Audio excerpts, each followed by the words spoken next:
ॐ शुक्लाम्बरधरं विष्णुं शशिवर्णं चतुर्भुजं प्रसन्नवदनं ध्यायेत् सर्वविघ्नोपशान्तये। या देवी स्तूयते नित्यं विबुधैर्वेदपारगैः सा मे वसतु जिह्वाग्रे ब्रह्मरूपा सरस्वती। निधये सर्वविद्यानां विषजे भवरोगिणां गुरवे सर्वलोकानां दक्षिणामूर्तये नमः। श्रीदक्षिणामूर्तिसुदेशिकेन्द्रं द्वैपायनं सूत्रकृतं मुनीन्द्रं श्रीशङ्करं भाष्यकृतं यतीन्द्रं मद्देशिकञ्चापि नमामि विद्यै। ॐ सहनाववतु सहनौ भुनक्तु सह वीर्यं करवावहै तेजस्विनावधीतमस्तु मा विद्विषावहैः। ॐ शान्ति शान्ति शान्तिः।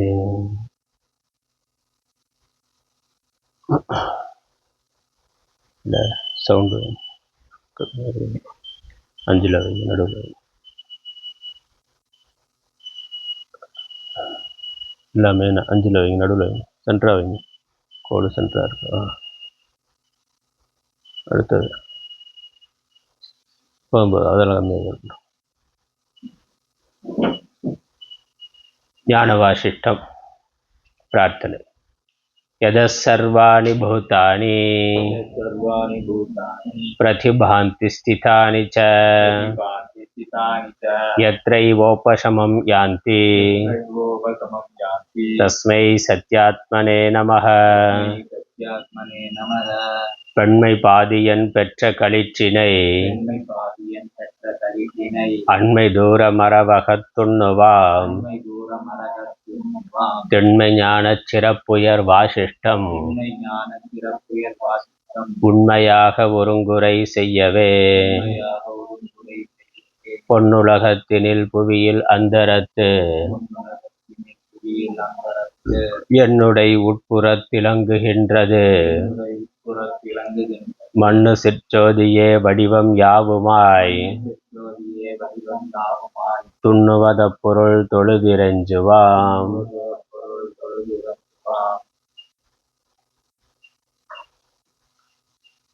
ஞானவாசிஷ்டம்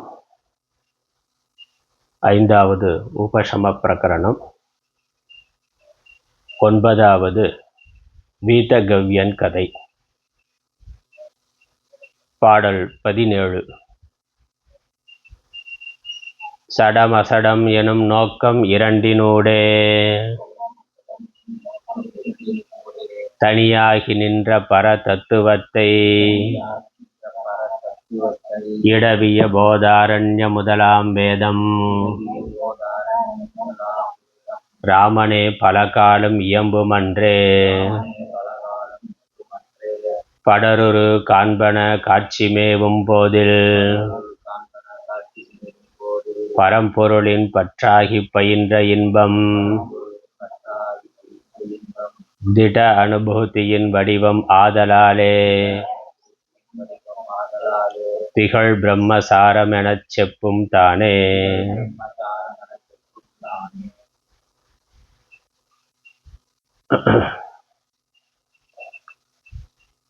உடலை நான் என்று நினைத்தல் பற்று. நான் உடல் இல்லை என்று அறிந்து உடல் மேல் இருக்கின்ற பற்றை விடுதல், நான் என்ற எண்ணத்தை விடுதல் பற்றின்மை. உடல் நான் இல்லை என்றால் எது நான் என்று ஆராய்கின்ற பொழுது உடம்புக்கு வேறான சாட்சியாக இருக்கின்ற சச்சிதானந்தமான ஆத்மா, அதுவே மெய்ப்பொருள், அதுவே நான். நான் ஆத்மா என்று அறிந்து அதை பற்றுதல், அது வைத்து கொள்ள வேண்டிய பற்று. பற்றுல எது பந்தத்தை உண்டு பண்ணக்கூடியது, எது விடுதலையை தரத்தக்கது, எந்த பற்று வைத்து கொள்ளத்தக்கது, எந்த பற்று விடத்தக்கது என்பது ஸ்ரீராமருடைய கேள்வி. உடல் மேல் நான் என்று இருக்கின்ற பற்று தவறான அறிவினால் ஏற்பட்டது, அஞ்ஞானத்தினால் ஏற்பட்ட ஒன்று. வாஸ்தவம் இல்லை, அது உண்மை இல்லை, சத்தியம் இல்லை. உடம்பு உடல் இருக்கிறது என்பதே உண்மை இல்லை. அதுவே பொய்யானது. பொய்யான ஒன்றை நான் என்று கருதுதல் என்பதும் பொய்யானது. ஆகவே அஞ்ஞான காரியமான அல்லது அஞ்ஞானத்தினால் அத்தியாசம் செய்யப்பட்டிருக்கின்ற உடலை நான் என்று கருதுதல் தவறானது. அந்த பற்றை விட வேண்டும்.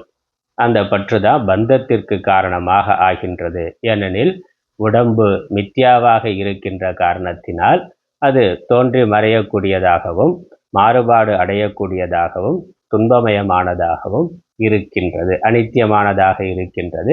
அனித்தியம்னாலே மற்ற எல்லா விதமான வரையறைகளும் வந்து விடுகின்றன. நாம விரும்புறது வரையறை இல்லாத இன்பம், வரையறை இல்லாத நிறைவு. பொய்யான ஒன்றிலிருந்து நிறைவான இன்பமானது ஏற்பட முடியாது. அதை அறியாமல் அந்த பொய்யானதை சத்தியமாக கருதி அதிலிருந்து எப்படியாவது நிறைவான இன்பம் வர வேண்டும், அதை வர வைத்து விட வேண்டும் என்றுதான் நம்ம காரியங்களை செய்கின்றோம். அந்த காரியங்கள் அடுத்தடுத்த உடலை அடைவதற்கு காரணங்களாக ஆகின்றன. இப்படி சம்சாரமானது, பிறப்பு இறப்பு என்ற சுழற்சியானது வருகின்றது. ஆகவே அடிப்படையான இந்த உடல் நான் என்ற தவறான அறிவை நீக்கிக் கொள்ள வேண்டும். அதான் சங்க தியாகம். ஆத்மா நான் என்று அறிந்து கொண்ட பிறகு இந்த மனதை உலக விஷயங்களிலிருந்து திருப்பி இருமைகளிலிருந்து விலக்கி அந்த சொரூபத்திலேயே நிறுத்த வேண்டும். ஏன்னா மனது இரண்டுக்கும் நடுவில் இருக்கிறது. அது இதுவரைக்கும் புறம் நோக்கியே போய்கொண்டிருந்தது, புற விஷயங்களையே பார்த்து கொண்டிருந்தது. அதை விவேகத்தினால் புற விஷயங்கள் எல்லாம் பொய்யானவை, மித்தையானவை, தோற்ற மாத்திரமானவை என்று விவேகத்தினால மனதை அகமுகமாக திருப்பி மெய்ப்பொருளில் நிறுத்த வேண்டும். ஆத்மாவில், சுகஸ்வரூபமான ஆத்மாவில் நிறுத்த வேண்டும். அதான் ஆத்மாவை பற்றுதல் என்பது. பின்னாடி சொல்ல போற, நான் முக்தனாக ஆகணும்னு விரும்பினாலும் அதுவும் ஒரு சம்சாரம் தான். அடுத்த பாட்டில் வரப்போகுது பின்னாடி. அதனால் நான் ஆத்மாவை பற்றுதல் என்பது ஆரம்ப நிலையில் உலகப்பற்றை விடுவதற்காக அது சொல்லப்பட்டிருக்கு. ஆத்மா நான்னு புரிந்து கொள்ளுதல் தான் ஆத்மாவை பற்றுதல். ஏன்னா ஆத்மாவை பற்றுதல்னா இப்போ பற்றுபவன் வேற, பற்றப்படும் ஆத்மா வேறேன்னு துவைத்தமானது வந்து விடுகிறது. இங்க பற்றுபவன், பற்ற விரும்புகிறவன் எவனோ அவன்தான் ஆத்மா. அதனால் நான் ஆத்மா என்று புரிந்து கொள்ளுதல், மனது புறம் பார்த்து இருந்ததை அகம் நோக்கி திருப்புதல். மனசு ஒரு மித்யாவான ஒன்றாக இருக்கு, அதே சமயம் ஆத்மாவுடைய சைத்தன்ய அம்சத்தை பெற்றதாக இருக்கின்றது. அதான் வித்தியாசம். இந்த ஸ்தூல சரீரம் அது ஜடமானது, பஞ்சபூத காரியமானது, அதுவும் ஜடம். ஆனால் இந்த ஸ்தூல சரீரத்துக்கும் ஆத்மா எப்பொழுதும் சேத்தன ஸ்வரூபமாக இருக்கு. ஸ்தூல சரீரத்துக்கும் ஸ்தூல சரீரத்துக்கும் ஆத்மாவுக்கும் நடுவில் இருக்கக்கூடிய சூக்ஷ்ம சரீரம் அதுவும் பஞ்சபூதத்தினால் ஆனது. ஆனால் ஆத்மாவுடைய சைத்தன்ய அம்சத்தை வாங்கி கொண்டு அது இயங்குகின்றது.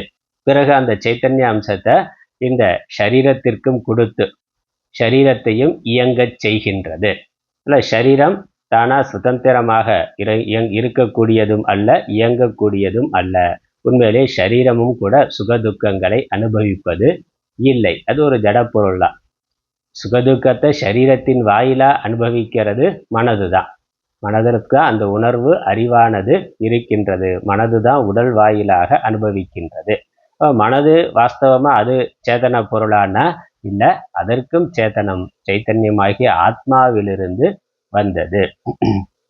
அதனால் மனதில் ரெண்டு அம்சமும் இருக்கு, ஜட அம்சமும் இருக்கு, சேத்தன பிரதிபிம்பமும் இருக்கு. வாஸ்தவமாக அது ஜடம்தான். ஆனால் சேத்தன பிரதிபிம்பம் ஏற்படுறதுனால அது சேத்தனத்துவத்தை தற்காலிகமாக பெற்றிருக்கின்றது.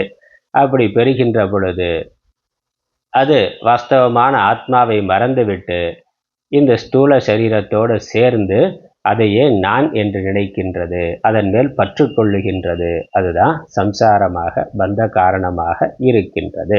அதனால் இந்த தத்துவ சாஸ்திர விசாரத்தினால, குரு உபதேசத்தினால ஆத்மா அனாத்ம விவேகம் பெற்று அனாத்மா உண்மையல்ல என்று நீக்கி ஆத்மாவே சத்தியம் என்று இந்த மனது அறிந்து கொள்ள வேண்டும். அறிந்து கொண்டு அந்த ஆத்மாவிலேயே தான் நிலை பெற வேண்டும். அப்படி நின்று தன்னுடைய சொரூபத்திலேயே அது லயமாகி சமாதி அடைகின்ற பொழுது ஆத்மானந்தத்தை, வாஸ்தவமான ஆனந்தத்தை, பேரின்பத்தை அது அறிகின்றது, உணர்கின்றது, அனுபவிக்கின்றது. அனுபவிக்கின்றது அப்படிங்கிற பொழுது கூட அது அதுவாகவே இருந்து உணர்கின்றது என்றுதான் அர்த்தம். ஏன்னா அனுபவிக்கின்றதுன்னா ஆத்மா அனுபவிக்கப்படும் பொருள்னு ஆயிரும், அப்படி ஆப்ஜெக்ட் ஆகக்கூடியது அல்ல. அப்ப இந்த ஆத்மாவே மனது வாயிலாக தன்னுடைய யதார்த்த சொரூபத்தை அனுபவிக்கிறது. ஆத்மா மனது வாயிலாக தன்னுடைய யதார்த்த சொரூபமான ஆனந்தத்தை ஆத்மாவே அனுபவிக்கின்றது. மனது வாயிலாக அது சரீரத்தோடு சேர்ந்து இதுவரைக்கும் சம்சாரித்துவத்தை அனுபவித்தது. இப்பொழுது ஆத்மானந்தத்தை, தன்னுடைய சொரூபானந்தத்தை அது அனுபவிக்கின்றது. அப்படி அந்த அனுபவம், அந்த புரிதல் ஏற்பட்ட பிறகு சமாதி கலைந்து உலகத்தை பார்க்கின்ற பொழுதும் அந்த மனது என்ன உணர்கின்றது, என்ன பார்க்கிறது என்றால், இந்த சரீரத்துக்குள்ள ஆதாரமாக, சரீரத்திற்கு சாட்சியாக ஆனந்தமாக எந்த ஒன்று இருக்கின்றதோ அதுவே பிரபஞ்சத்திற்கும் ஆதாரமாக, உலகத்திற்கும் ஆதாரமாக இருக்கின்றது என்று உணர்கின்றது, அறிகின்றது. அதனால புறத்துல புற விஷயங்களை பார்க்கின்ற பொழுதும், அதை கேட்கின்ற பொழுது, அனுபவிக்கின்ற பொழுது அதிலிருந்து வரக்கூடிய ஆனந்தம் அது ஆத்மானந்தம் என்று புரிந்து கொள்ளுகின்றது. அல்ல, விஷயானந்தம் உண்மையிலேயே விஷயானந்தம் இல்லை, ஆத்மானந்தம் தான் விஷயங்களின் வழியாக வெளிப்படுகின்றது. ஏன்னா ஆத்மா மட்டும்தான் இருக்கு, அது ஆனந்த ஸ்வரூபம். விஷயம்ங்கிறதே ஒரு கல்பனை தோற்றம்ங்கிறதுனால அதிலிருந்து ஆனந்தமானது ஏற்பட முடியாது. ஆனால் விஷயானந்தமா வருவதும் ஆத்மானந்தம் தான் என்று அது உணர்ந்து கொள்ளுகின்றது, புரிந்து கொள்ளுகின்றது. அதுதான் இந்த 17வது பாடல்ல சொல்லியிருக்கிறார். ஜடம் அஜடம் எனும் நோக்கம் இரண்டினூடே, ஜட சேத்தனம் என்ற இரண்டு பார்வைகளினூடே, விஷயத்தை புறத்த உலகத்தை பார்க்கிற பொழுது இல்லை ரெண்டையுமே நம்ம பார்க்கிறோம். இரண்டு பார்வைகளினூடே தனியாகி நின்ற பரதத்துவத்தை, இந்த இரண்டிற்கும் ஆதாரமாக இருக்கின்ற பரம்பொருள் தத்துவத்தை, இந்த உலகத்துல ஜடம் சேத்தனம், உயிருள்ள பொருள் உயிரற்ற பொருள்னு பார்க்கிறோமே, இந்த இரண்டிற்கும் ஆதாரமாக ஒரே பரதத்துவம் இருக்கின்றது, ஒரே ஆத்ம தத்துவம், பிரம்ம தத்துவமானது இருக்கின்றது. ஆனால் தனியாகி நின்ற, அதற்கு வேறாக, அதனால விகாரம் அடையாமல் பூர்ணமாக இருக்கின்ற ஆத்ம தத்துவத்தை, பிரம்ம தத்துவத்தை இடவிய போத ஆரண்ய முதலாம் வேதம் ராமனே பல காலும் இயம்பும் அன்றே. அந்த ஆத்ம தத்துவத்தை தான் உபனிஷத் முதலானவைகள், பிருகதாரண்யக்கம் முதலான உபனிஷத்துக்கள் சொல்லுகின்றன. பிரபஞ்சம் அனைத்திற்கும் ஆதாரமாக, பிரபஞ்சம்னு சொல்ற பொழுது அது சரம் அச்சரமாக இருக்கின்றது, ஜட சேத்தனமாக இருக்கின்றது. இந்த இரண்டுக்குமே ஆதாரமாக அந்த பரம்பொருள் பரதத்துவம் ஒன்று இருக்கின்றது, ஒன்றே இருக்கின்றது. அங்கதான் அத்வைத்தம், ஒன்றுதான் இருக்கு. பிரகிருதி புருஷன்னு ரெண்டு இல்லை, ஒன்றுதான் இருக்கு. ஜடத்துக்கும் ஆதாரமா அதான் இருக்கு, சேத்தனத்திற்கும் ஆதாரமாக அதுதான் இருக்கு. ஆகவே அது இரண்டிற்கும் வேறாக இருக்கின்றது. அப்படி இருக்குங்கிறத உபனிஷத்துக்கள் பல காலம் சொல்லும், பல காலங்களாக சொல்லி வருகின்றன. அனாதி காலமாக இந்த பிரம்ம தத்துவத்தை, உலகத்தினுடைய மெய்ப்பொருளை பற்றிய அறிவை உபதேசித்து வருகின்றன. படருரு காண்பன காட்சி மேவும் போதில், இந்த ஆத்ம ஞானத்தை எவன் அடைந்திருக்கின்றானோ, அல்ல இந்த ஆத்ம ஞானத்தை, ஆத்மா அனாத்ம விவேகத்தை யார் அடைந்திருக்கிறார்களோ, அல்லது ஆத்மாதான் அனைத்துமாக இருக்கின்றது என்று யார் புரிந்திருக்கிறார்களோ, அல்ல அனாத்மான்னு சொல்ற பொழுது உண்மையிலே அனாத்மான்னு வாஸ்தவமா ஒரு வஸ்து இல்லை. அனாத்மான்னு நம்ம சொல்ற பொழுது நாமரூபத்தை தான் அனாத்மான்னு சொல்றோம். ஆத்மா மேல கல்பிக்கப்பட்டிருக்கின்ற மாயையினால, மனதினால கல்பிக்கப்பட்டிருக்கக்கூடிய நாம ரூபத்தை தான் அனாத்மான்னு சொல்றோம். அதனால ஆத்மா அனாத்மான்னு சொன்னா ஆத்மான்னு ஒரு பொருள் இருக்கு, அனாத்மான்னு ஒரு பொருள் இருக்குன்னு துவைத்தம் வந்துடக்கூடாது. இந்த துவைத்தம் வந்தால் துவைத சித்தாந்தம். ரெண்டையுமே சத்தியம்னு சொல்றது தான் துவைத சித்தாந்தம். பிரகிருதி புருஷன், ஆத்மாங்கிறது சேத்தனம்னா அது புருஷன், அனாத்மாங்கிறது ஜடம்னா அது பிரகிருதி. ரெண்டுமே சத்தியம்னு சொல்றது துவைத்த மதம். ஆனா அப்படி இல்லை. இங்க அனாத்மாங்கிறது ஆத்மா மேல கல்பிக்கப்பட்டு மாயையினால் கல்பிக்கப்பட்டு இருக்கக்கூடிய அந்த தோற்றம் நாமரூபம், அதைத்தான் நம்ம அனாத்மா என்று சொல்லுகின்றோம். தங்கம் நகை, தங்க நகை அல்லது மண் பானைன்னு சொல்ற பொழுது மண்கிறது ஆத்மா, பானைங்கிறது அனாத்மானா. தங்க நகையில தங்கம்ங்கிறது ஆத்மா, நகைங்கிறது அனாத்மா. அப்ப நகைங்கிறது ஆத்மான்னு ஒரு பொருள், நகைன்னு தங்கம்னு ஒரு பொருள், நகைன்னு ஒரு பொருள் இருக்கு. ரெண்டு பொருள் இருக்கான்னா தங்கம் தான் நகைங்கிற நாமரூபத்தை அடைந்திருக்கின்றது. அந்த நாமரூபத்துக்கு தான் அனாத்மான்னு பேரு. அதனால இந்த உலகம் என்பது அனாத்மா, உடல் என்பது அனாத்மா. அனாத்மா என்றால் ஆத்மா மேல் கல்பிக்கப்பட்டிருக்கின்றது. வாஸ்தவமா இங்க ஆத்மாதான் இருக்கின்றது.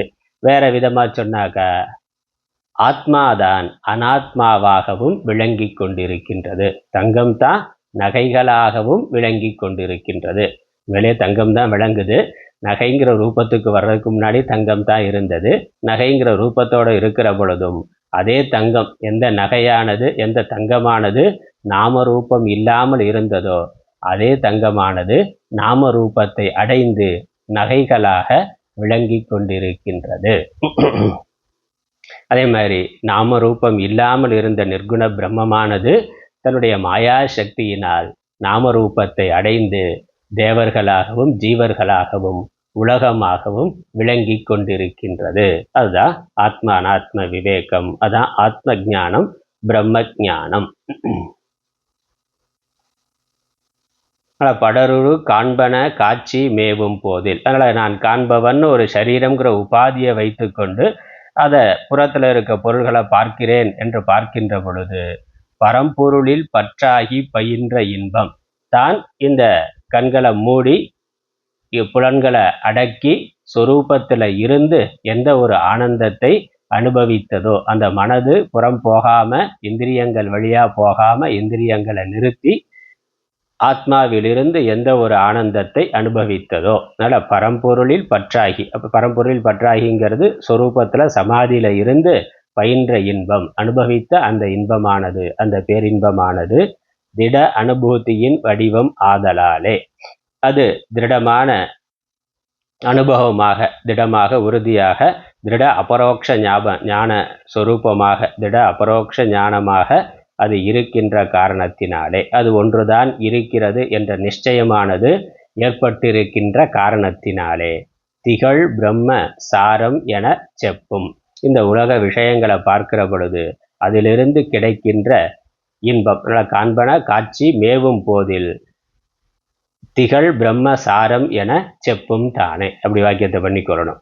படரு காண்பன காட்சி மேவும் போதில் திகழ் பிரம்ம சாரம் என செப்பும் தானே. இந்த உலகங்களை பார்க்கிற பொழுது திருஷ்யமும் திருஷ்ய விஷயங்களை பார்க்கின்ற பொழுது, காணப்படும் பொருள்களை காண்கின்ற பொழுது அது பிரம்மசாரம் என்று அது அறியும், உணரும். தனக்குள்ள விஷயங்களை பார்க்காம நான் மாத்திரம் இருந்த பொழுது எந்த ஒரு ஆனந்தம் இருக்கோ அதே ஆனந்தம்தான் இந்த விஷயங்களை பார்க்கின்ற பொழுதும் வெளிப்படுகின்றது என்று புரிந்து கொண்டிருக்கின்றது. ஏன்னா எதெல்லாவற்றுக்குள்ளும் அதே ஆத்மா தான் இருக்கு. நான் ஆத்மா, நான் ஆனந்த ஸ்வரூபம்னா இந்த புறத்துல இருக்கக்கூடிய எல்லா பொருள்களுமே ஆத்மாதான், எல்லாமே ஆனந்த ஸ்வரூபம் தான்.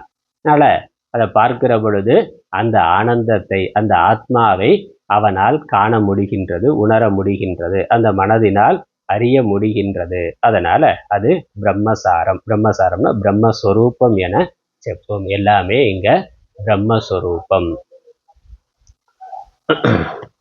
சர்வாத்ம பாவம் என்பது சர்வாத்ம பாவம்.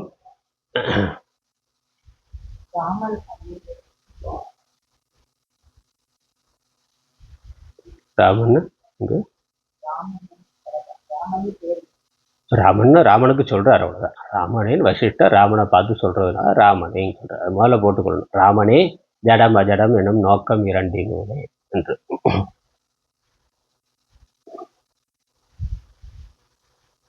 இப்படி அதனால இருக்கிறது ஒன்றுதான் எவன் புரிந்து கொள்ளுகின்றானோ அதன் பிறகு அவன் ஒன்றாகவே இருக்கின்றான். உலகத்தை பார்க்கின்ற பொழுதும் அந்த ஒன்றையே பார்க்கின்றான். அதுதான். இப்படி சொன்ன உடனே கேள்வி வருகின்றது. தெரிபொருளும் தரிசனமும் பார்ப்பவன் அப்படிங்கிற பார்க்கப்படும் விஷயமும் ஆத்மாதான்னு சொன்னா, அதுவும் பிரம்மம் தான், இருப்பது ஒன்றுதான்னு சொன்னா, இந்த சம்சாரம்ங்கிறது எப்படி வந்ததுன்னு, பந்தம் என்பது எப்படி வந்தது அப்படிங்கிற கேள்விக்கு பதில் சொல்லணும்ல. எப்படி வந்தது? இருக்கிறது வாஸ்தவமா ஒன்னே ஒன்றுதான்னா எப்படி பந்தம் வந்தது? அதே உலகத்தை ஞானி பிரம்மமாக பார்க்கிறான் என்றான்னா, அப்போ அஞ்ஞானிக்கு அந்த உலகமானது எப்படி சம்சாரமாக பந்தமாக இன்ப துன்பத்தை கொடுப்பதாக ஆகின்றது என்ற கேள்விக்கு பதிலா அடுத்த பாடலை சொல்றார். 18வது பாடல். தெரி பொருளும் தரிசனமும் சேரும் போதில் சேர்ந்த சுக அறிவு மிகச் சிறந்ததாகும். தெரி பொருளால் வளைப்புண்டால் பந்தமாகும். தெரிபொருளை விட்டகன்றால் திடம்கொள் வீடாம். தெரிபொருளும் தரிசனமும் சேரும் போதில் சேர்ந்த அனுபூதி இடர் தீர்ந்ததாகும். தெரிவுறாங்கு அது பற்றி நிற்பாய் நீ நின் திறநிலையாம் சுளுத்திதனைச் சேருவாயே. தெரிபொருளும் தரிசனமும் சேரும் போதில் சேர்ந்த சுக அறிவு மிகச் சிறந்ததாகும். தெரிபொருளால் வளைப்புண்டால் பந்தமாகும். தெரிபொருளை விட்டகன்றால் திடம்கொள் வீடாம். தெரிபொருளும் தரிசனமும் சேரும் போதில் சேர்ந்த அனுபூதி இடர் தீர்ந்ததாகும். தெரிவுற ஆங்கு அது பற்றி நிற்பாய் நீ நின் திடநிலையாம் சுளுத்திதனைச் சேருவாயே.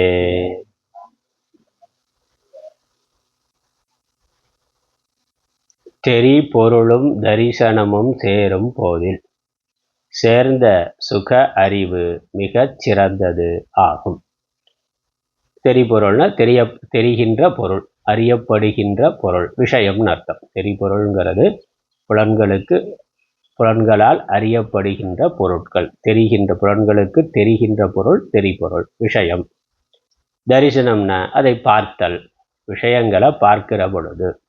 தெரிபொருளும் தரிசனமும் சேரும் போதில்னா விஷயங்களை நாம் பார்க்கின்ற பொழுது, காட்சியும் காணப்படும் பொருளும் சேர்கின்ற பொழுது. ஏன்னா கண்ணை மூடி இருந்தா காணப்படும் பொருள் இருக்கு, காண்பவனும் இருக்கிறான், ஆனா காட்சி இல்லைன்னா விஷய சம்பந்தம்ங்கிறது இல்லை. தூக்கத்துல இருக்கிறான்னா கண்ணை மூடிட்டு இருக்கிற பொழுது முன்னாடி விஷயம் இருக்கு, இவனும் இருக்கிறான், ஆனா அதுல கனெக்ஷன் வர்றது இல்லை.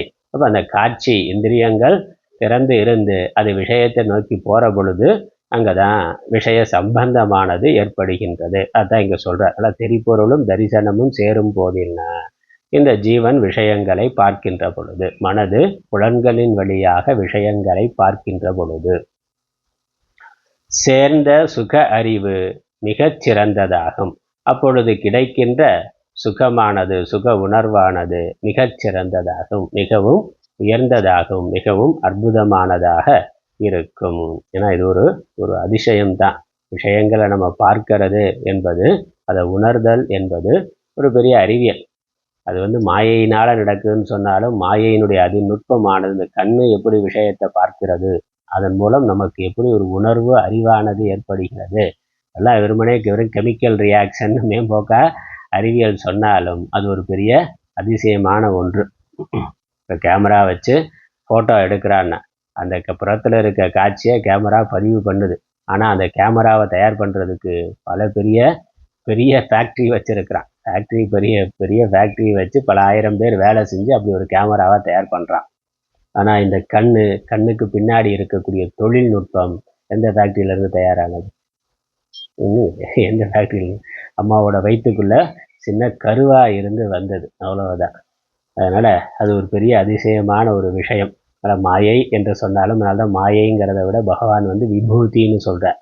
இந்த உலகம் விபூதி, இறைவனுடைய விபூதியா இருக்கு. உலகத்துல இருக்கக்கூடிய ஒவ்வொரு விஷயமும் ஈஸ்வரனுடைய விபூதி. அவர் மாயா சக்தியினால பண்றார். நம்ம மித்யா அப்படிங்கிற வார்த்தையில அதை நீக்கணுங்கிறதுக்காக, அதுல மயங்கி போறது அப்படிங்கிறதா நமக்கு சம்சாரத்தை உண்டு பண்ணுதுங்கிறதுனால மயக்கத்தை நீக்கிறதுக்காக அதை மாயை மித்யான்னு சொல்றமே உடைய, உண்மையிலேயே அது ஈஸ்வரனுடைய பெரிய லீலை, பெரிய விபூதி அது. அதனால அதுல இருந்து கிடைக்கக்கூடிய சுகம், இந்திரியங்கள் வழியா விஷயங்களை பார்க்கிற பொழுது, நம்ம அனுபவிக்கின்ற பொழுது கிடைக்கக்கூடிய சுகமானது உண்மையிலேயே அது பிரம்மானந்தம் தான்.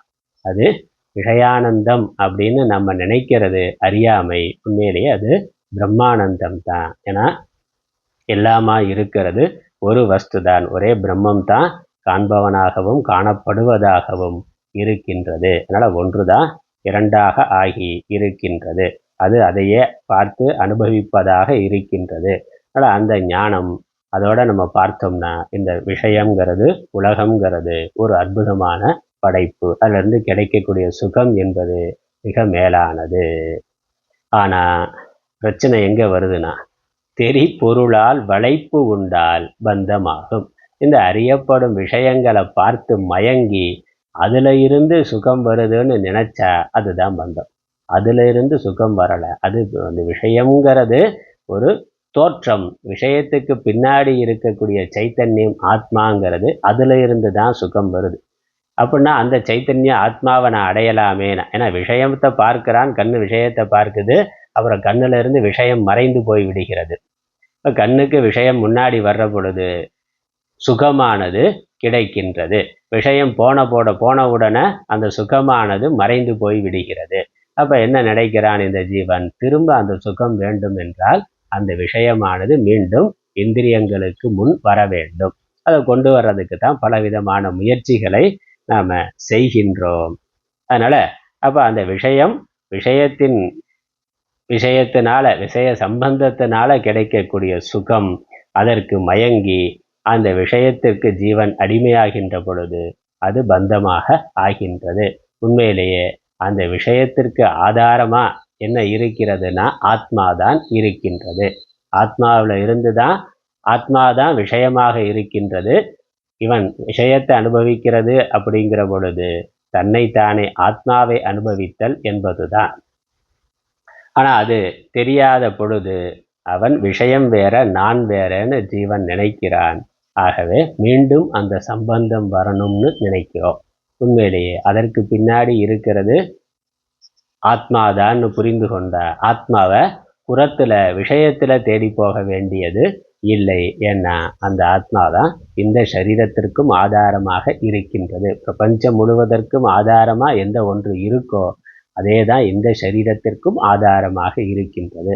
அல்லது மாற்றி போட்டா, இந்த சரீரத்திற்கு ஆதாரமாக எது இருக்கின்றதோ, இந்த சரீரத்தில் இருந்து எது அனைத்தையும் பார்ப்பதாக, கேட்பதாக, அனுபவிப்பதாக நான் நான் என்று எந்த ஒரு ஞானமானது, அறிவானது விளங்கி கொண்டிருக்கின்றதோ, காலதேச வரையறை இல்லாமல் பூர்ணமாக இருக்கின்றதோ, அதுதான் எல்லா விஷயங்களுக்கும் ஆதாரமாக இருக்கிறது.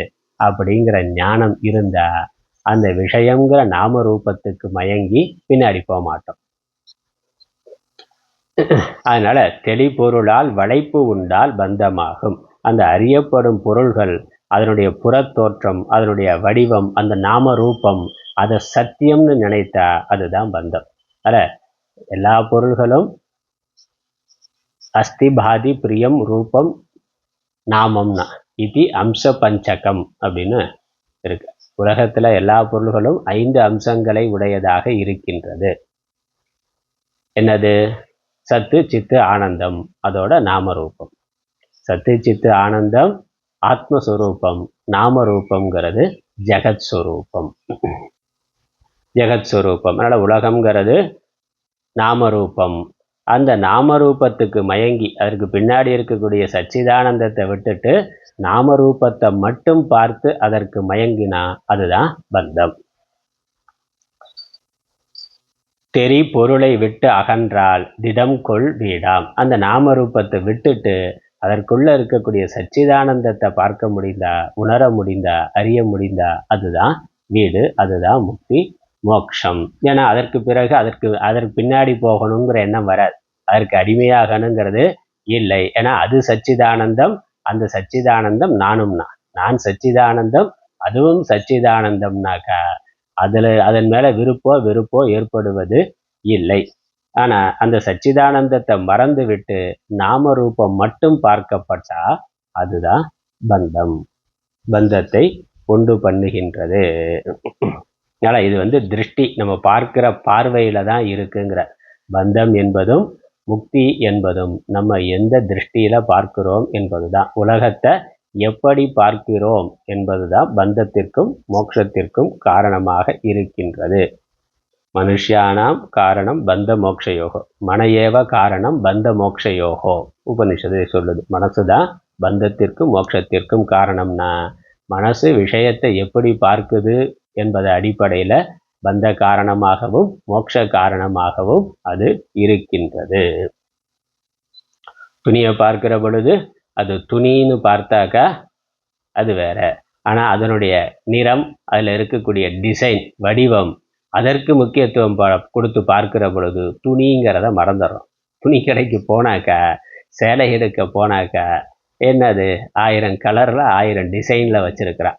1000 புடவையும் ஒரே வஸ்து தான், 1000 புடவையும் ஒரே நூலால் ஆனது தான், ஒரே அடிப்படை மெட்டீரியல் ஒன்று தான், அது செய்கிற அதனுடைய பயன்பாடுங்கிறது ஒன்று தான். ஆனால் அதை பார்த்தா எடுக்கிறோம் இல்லை, அது தெரியறதே இல்லை. அந்த நிறமும் அதில் இருக்கக்கூடிய அந்த டிசைன் அது என்னது, வெறும் அதான் நாம ரூபம். அந்த நாம ரூபம்ங்கிறது என்னது, அதில் அந்த தெரிகிற நிறமும் அதில் இருக்கக்கூடிய வடிவமும் அதில் பார்த்து இது நல்லா இருக்கு இது நல்லா இல்லை அப்படி இப்படின்னு 1000 கடை ஏறி இறங்கி கடைசி அரை மனசோட ஒரு புடவை எடுத்தாங்கன்னா, அதே மாதிரி நகைக்கடையிலையும் அதான, எல்லா நகைக்கு பின்னாடியும் ஒரே தங்கம் தான் இருக்கு. ஆனால் இந்த டிசைன் பழைய டிசைன் அது வேண்டாம் அப்படின்னு பரம்பரையா 4-5 தலைமுறையா வந்த நகையை போட்டுட்டு பாதி விலைக்கு போட்டுட்டு, அதான் பாதி விலைக்கு அதை போட்டுட்டு அதுக்கப்புறம் அதோட 2 மடங்கு விலை கொடுத்து புதுசா எடுக்கணும்னா, ஏன்னா ரெண்டும் ஒரே தங்கம் தானேன்னா, சொல்லப்போனா இது கலப்படம் இல்லாத சுத்த தங்கமா இருக்கும். இப்ப வாங்க போற தங்கத்துலதான் எல்லா கலப்படமும் பண்ணி வச்சிருக்கிறான். ஆனா அந்த டிசைன் இது ஓல்டு மாடலா இருக்கு, அதுதான் புது மாடலா புது டிசைனா இருக்கு, அதுதான் தேவைன்னு வாங்குகிறோம்னா அப்ப என்ன பார்க்கிறோம், அடிப்படையான தங்கம்ங்கிறத பார்க்கல, அடிப்படையான துணிங்கிறத பார்க்கல, அந்த நாம ரூபத்தை மட்டும்தான் உலகம் பார்த்து கொண்டிருக்கின்றது. இப்படிதான் எல்லா விஷயத்திலையும் இருக்கு.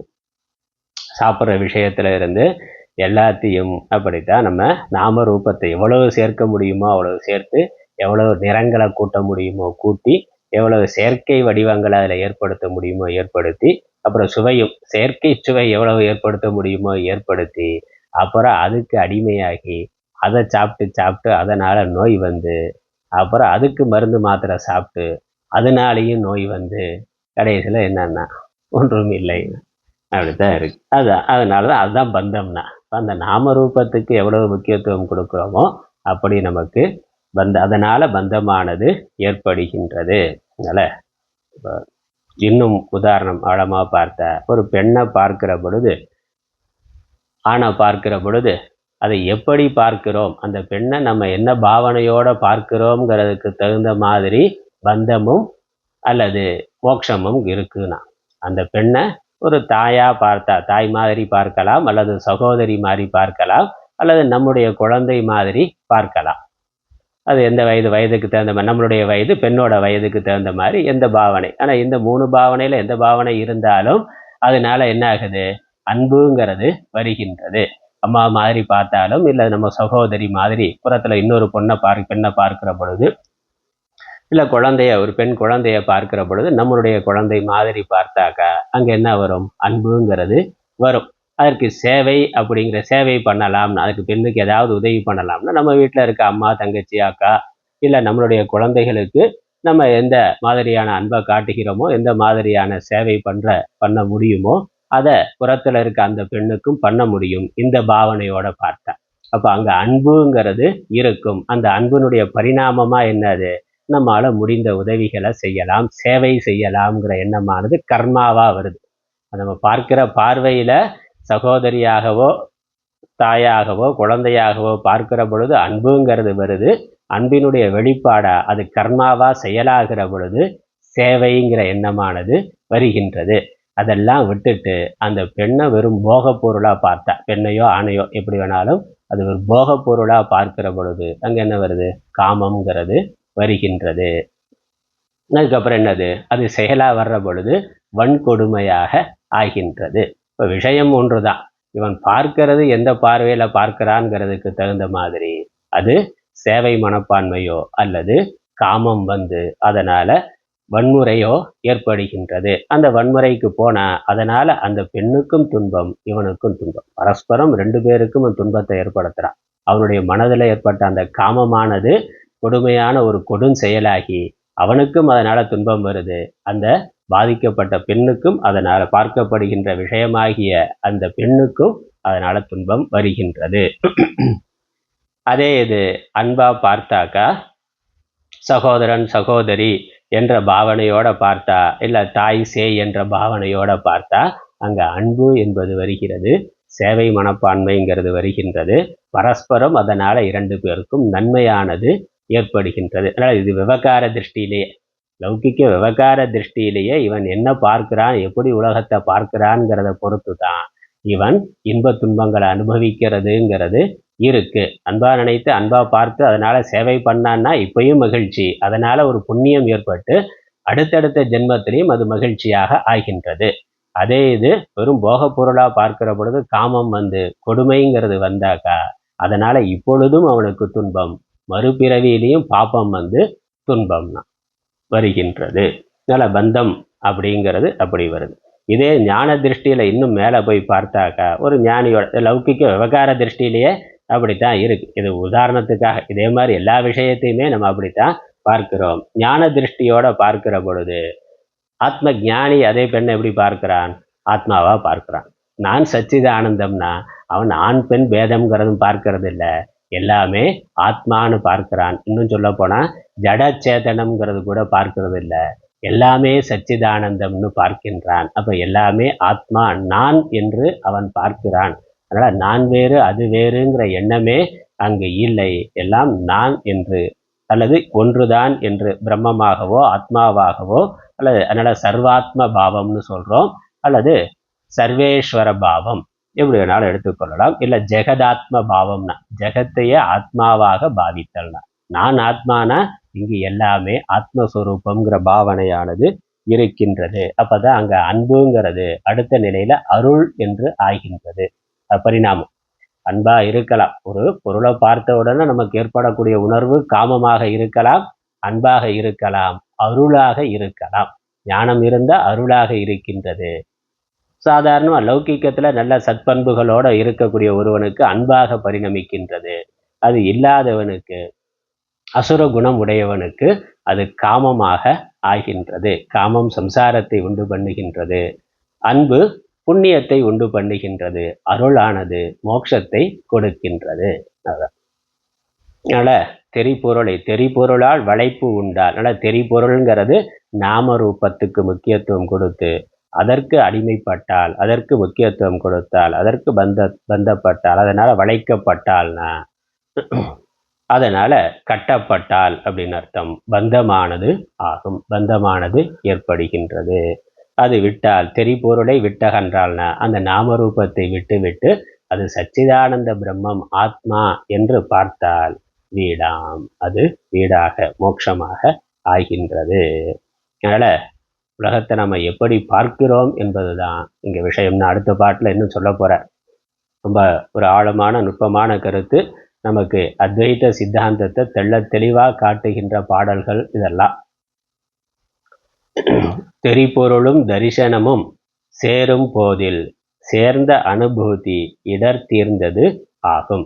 தெரிபொருளும் தரிசனம்னா அறியப்படும் பொருளும் அறியப்படும் பொருளை அறிதல் என்று நம்ம பார்க்கின்ற பொழுது அங்க நான் சமாதியில யோகத்துல இருக்கிற பொழுது எந்த ஒரு ஆத்மா ஆனந்தமானது வெளிப்பட்டதோ, எந்த ஒரு ஆத்மா இருந்ததோ அதுதான் இந்த விஷயமாகவும் இருக்கின்றதுங்கிற அந்த அத்வைத ஞானமானது இருந்தால், அதனால சேர்ந்த அனுபூதினா அந்த அனுபவம், அனுபூதிங்கிறது அனுபவம்ங்கிற வார்த்தை தான். அனுபவம் இடர் தீர்ந்தது ஆகும். அது இதுவரைக்கும் இருந்த எல்லா விதமான சம்சார துன்பத்தையும் போக்கி விடுகின்றது.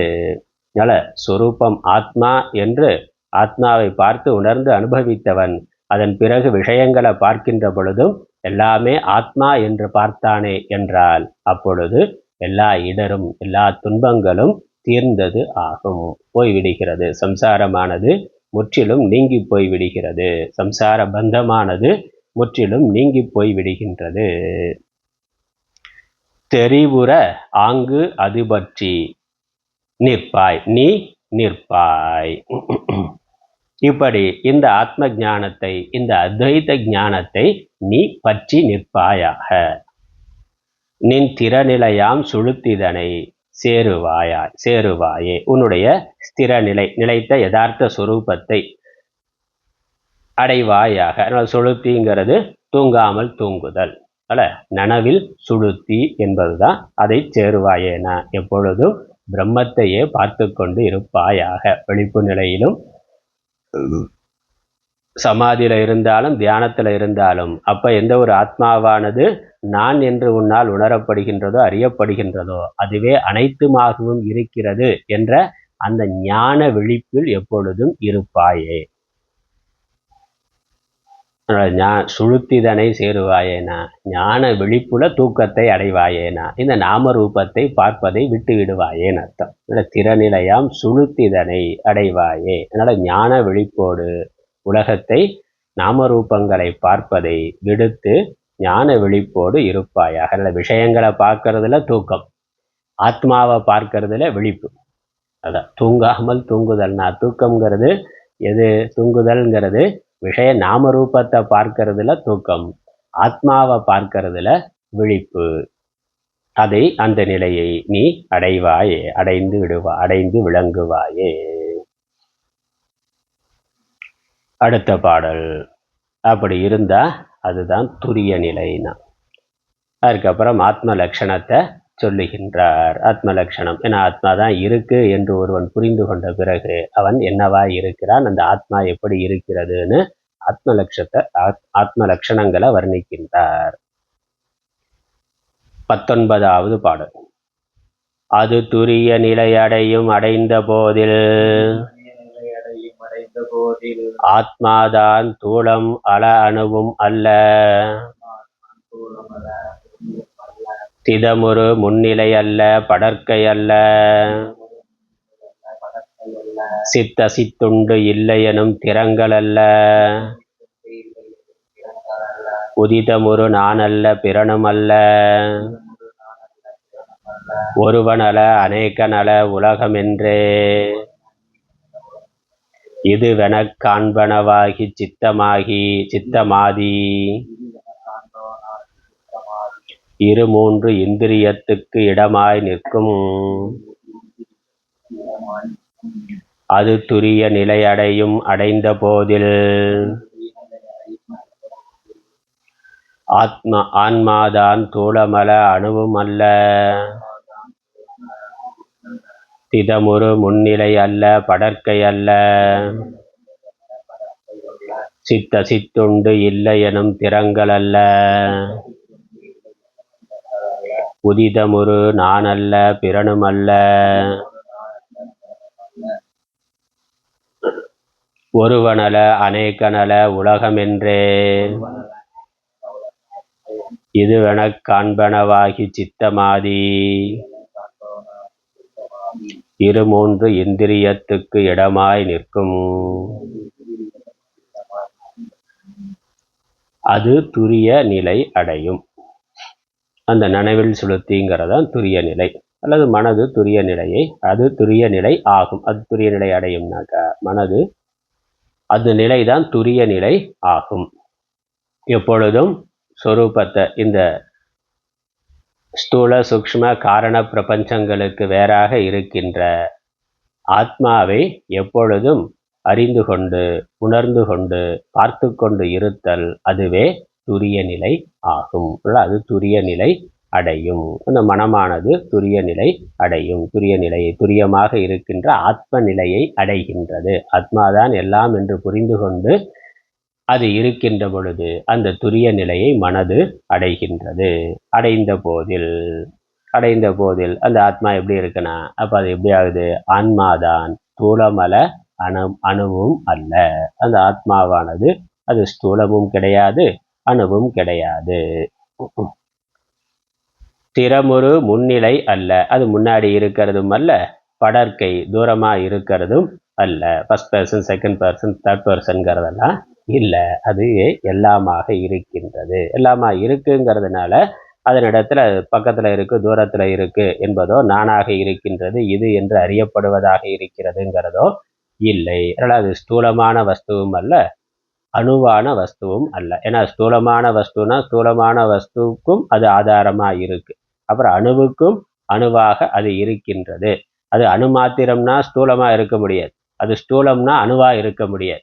ஏன்னா அணுவுக்கும் அது ஆதாரமா இருக்கு, ஸ்தூலத்துக்கு அதுதான் ஆதாரமாக இருக்கின்றது. ஆகவே அது ஸ்தூலமும் அல்ல, அணுவும் அல்ல. சின்ன பொருள் சின்ன பொருள், பெரிய பொருள் பெரிய பொருள்னா சின்னது பெருசாகாது, பெருசு சின்னதாகாது. ஒரே பொருள் சிறியதாகவும் பெரியதாகவும் இருக்கிறதுன்னா என்ன அர்த்தம்? அது அதை கடந்ததாக இருக்கிறதுன்னு அர்த்தம்.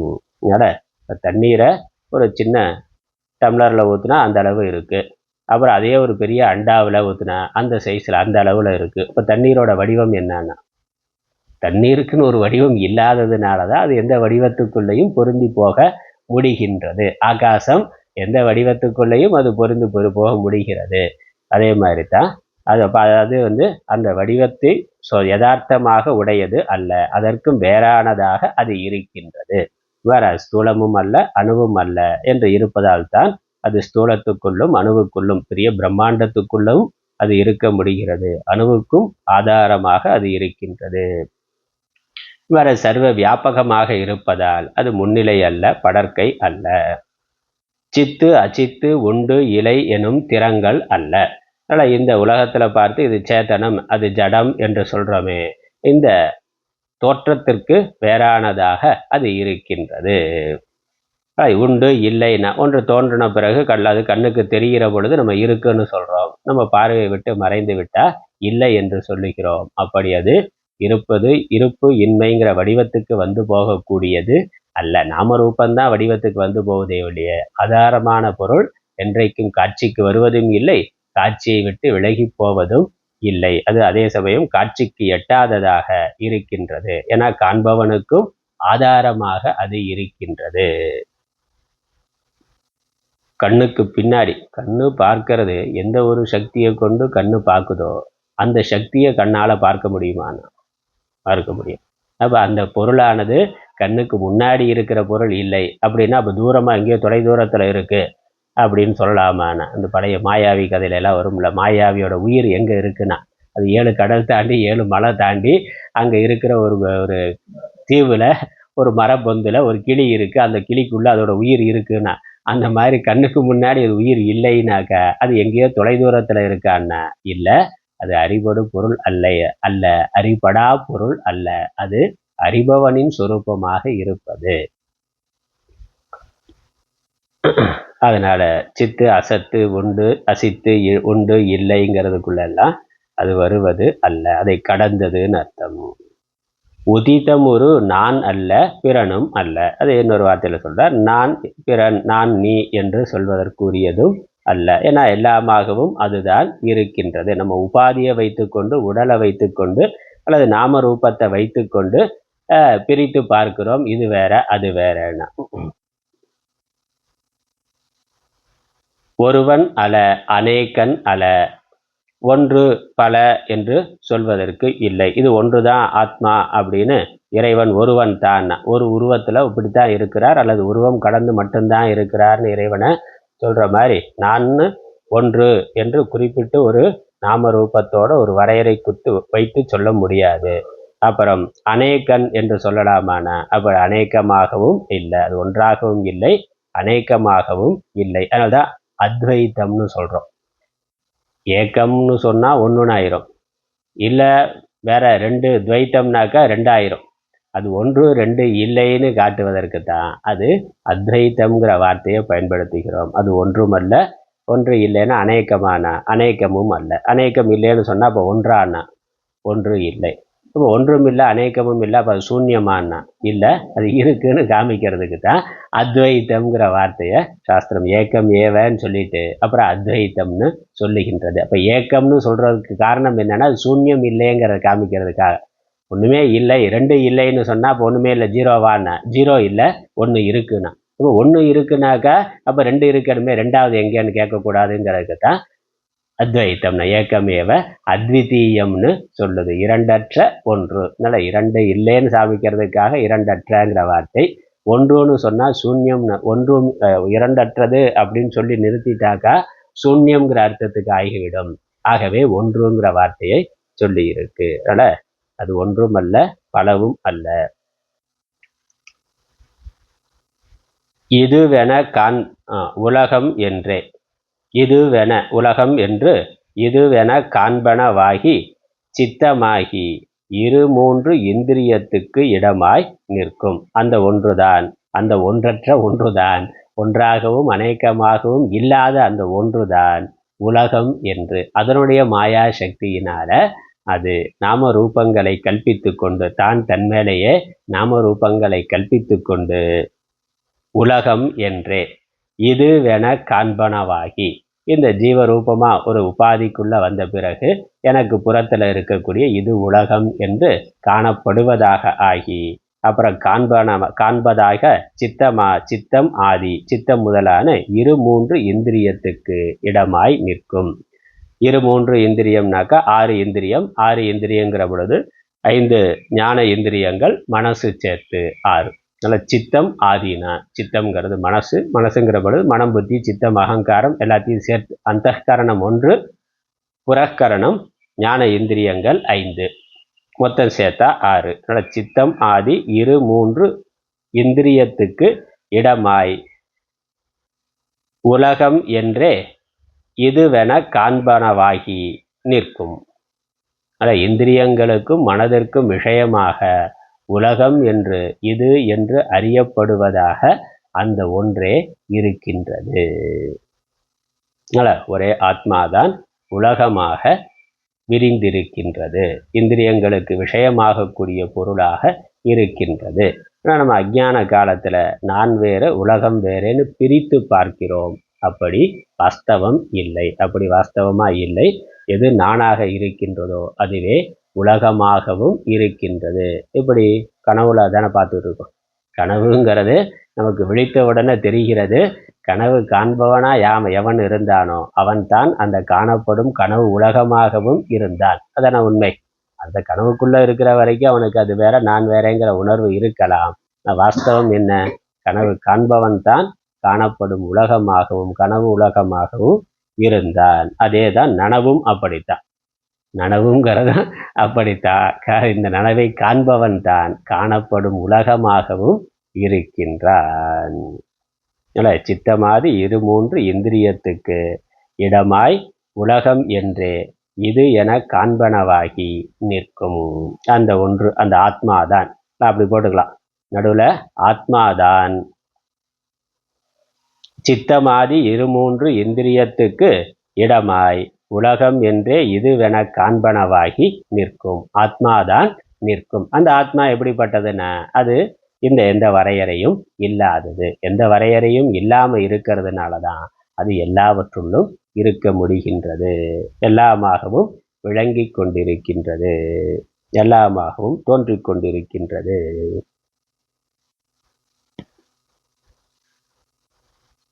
அடுத்த பாடல் 20வது பாடல். ஆங்கதுவே அதீத பதமாதலாலே அது கிஞ்சிலன்று எங்கும் அதுவே ஆகும். பாங்குறும் வீடென்று உம்பர் உலகில் இல்லை, பாதளத்தில் பூதளத்தில் பார்க்கில் இல்லை. வீங்கிய ஆசைகள் எல்லாம் இறந்த காலை, விரிந்த மனம் இறப்பதுவே வீடென்றோதும். ஓங்கிய வீடெனக் குலதென்று உள்ளே எண்ணம், உண்டாகில் மீண்டு மனம் உத்பவிக்கும். ஆங்கதுவே அதீத பதம் ஆதலாலே அது கிஞ்சில் அன்று எங்கும் அதுவே ஆகும். பாங்குறும் வீடென்று உம்பர் உலகில் இல்லை, பாதளத்தில் பூதளத்தில் பார்க்கில் இல்லை. வீங்கிய ஆசைகளெல்லாம் இறந்த காலை, விரிந்த மனம் இறப்பதுவே வீடென்றோதும். ஓங்கிய வீடெனக் குலதென்று உள்ளே எண்ணம், உண்டாகில் மீண்டு மனம் உத்பவிக்கும்.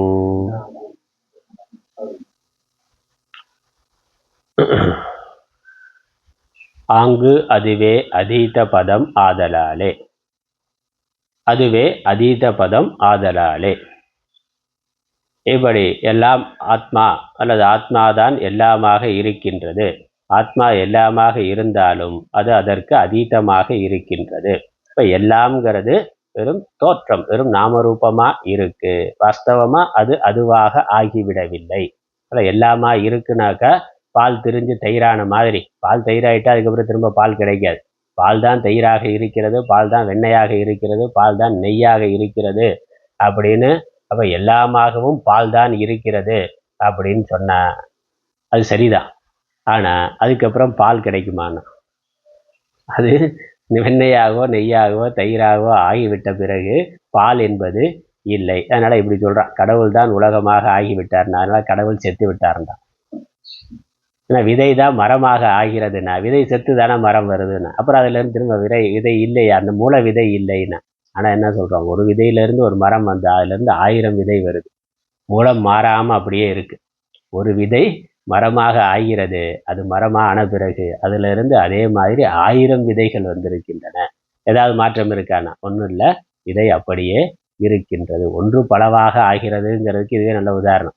ஒரு விதை தான் 1000 விதைகளாக ஆகி இருக்கின்றது. அந்த விதையில எந்த மாற்றமும் இல்லாமல் அப்படியே பூர்ணமாக 1000 ஆன பிறகும் அந்த 1000மும் பூர்ணமா இருக்கு. மூல விதை எப்படி இருந்ததோ அப்படியே 1000 விதைகளும் இருக்கின்றன. அதனால குளோனிங்லாம் அதாச்சும் குளோனிங்லாம் வரான். இப்போ குளோனிங்னா அதே மாதிரி இன்னொன்றை பண்ண முடியும்னா, அப்போ ஒன்றொன்றும் பூர்ணமாக அது இருக்கின்றது. ஒவ்வொரு அணுவுக்குள்ளேயுமே அந்த டிஎன்ஏ முழுக்க அப்படியே இருக்குது. அந்த அணுவை எடுத்துக்கொண்டு அதிலிருந்து அதே மாதிரி இன்னொரு பொருளை உற்பத்தி பண்ண முடியும் என்பதெல்லாம் இருக்கின்றது. அதனால் கடவுள் உலகமாக ஆகிவிட்டார், உலகமாக விளங்குகிறார்னா, இப்போ கடவுளுங்கிறது கடவுள் தன்மை என்பது போய்விட்டதானா? அது போகலை, அது அதுவாகவே இருக்குது. அதனால் உலகம்ங்கிறது, அதனால தான் உலகம்ங்கிறத தோற்றம்னு சொல்கிறோம். உலகம்ங்கிறது கடவுள் தான் உலகமாக இருக்கிறாருனாக்கா, கடவுள் தன்னுடைய தன்மையிலிருந்து மாறாமல் உலகமாக இருக்கிறாருங்கிறதுனால உலகம்ங்கிறது வெறும் தோற்ற மாத்திரம். தங்கம் தான் நகையாக ஆகி இருக்கிறது அப்படின்னு சொல்கிற பொழுது தங்கம் தன்னுடைய தன்மையிலிருந்து மாறிவிட்டதான்னா, அதோட பிரகாசத்தன்மை அப்படியே தான் இருக்குது. அதனுடைய பொன்னிறம் அப்படியே, மஞ்சள் நிறம் அப்படியே தான் இருக்கின்றது. அதனால எத்தனை நகைகள் ஆனாலும் அத்தனை நகைகளுக்கும் அது அதீதமாகவே இருக்கின்றது. ஏன்னா நகை இறந்த பிறகும் அது அப்படியே தான் இருக்கு. அது நகையா மாறிடுச்சா, நகை செத்துட்டா தங்கமும் செத்துருச்சுன்னு அர்த்தம். நகை தங்கமாக மாறிவிட்டது அப்படின்னா நகை அழிந்தால் தங்கமும் அழிந்துவிடும்.